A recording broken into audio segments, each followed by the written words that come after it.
అందుకే అధ్యక్ష రాష్ట్రంలో చర్చ కూడా జరగాల్సిన అవసరం ఉంది. ఈరోజు నేను ఒకటే మీ అందరికీ విజ్ఞప్తి చేస్తున్నా.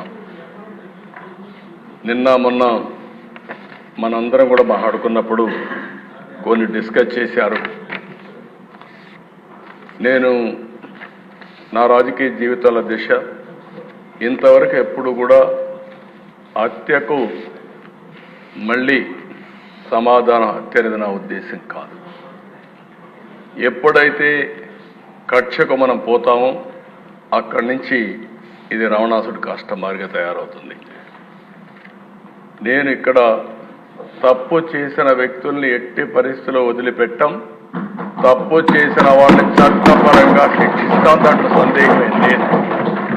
కానీ చట్టాన్ని మన చేతుల్లోకి తీసుకుని మేము కూడా ప్రతీకారం తీర్చుకుంటామంటే మాత్రం చాలా సమస్యలు వస్తాయి. నేను అందుకే ఇక్కడే మెంబర్స్ అందరినీ ఒకటే కోరుతున్నా, రాష్ట్రంలో హింసకు తావులేదు. అయితే అదే సమయంలో నేరగాళ్లకు ఒకే హెచ్చరిక చేస్తున్నా, మొన్నటి వరకు అధికారం అండతో నేరాలు ఘోరాలు చేశారు, ఇక సాగవని గట్టిగా ఈ సభ ద్వారా హెచ్చరిస్తున్నానని చెప్పి కూడా నేను తెలియజేస్తున్నా. రాజకీయ ముసుగులో నేరాలు చేయడం, ఒకప్పుడు తీవ్రవాదుల సమస్య చాలా ఈజీగా పరిష్కారం చేశాం.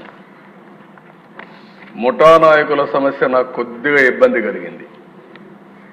ఎందుకంటే ముఠా నాయకులు అన్నప్పుడు అధ్యక్ష అవతల వాళ్ళు ముఠా నాయకులు అండలు తీసుకున్నప్పుడు యువతల వాళ్ళు కూడా కొద్దిగా గట్టిగా లేకపోతే పోటీ కూడా ఇవ్వలేమని ఫైట్ చేసేవాళ్ళు. నేను ఒకటే చెప్పాను మా పార్టీ వాళ్ళకి, తప్పదు, మనందరం కూడా ముఠాలు తుదముట్టించాల్సిన అవసరం ఉంది, గట్టిగా ఉంటామని మన పార్టీ వాళ్ళని కూడా నేను అరెస్ట్ చేసి ముఠాల్ని పూర్తిగా రూపుమాపిన చరిత్ర తెలుగుదేశం పార్టీదని చెప్పి కూడా నేను తెలియజేస్తాను.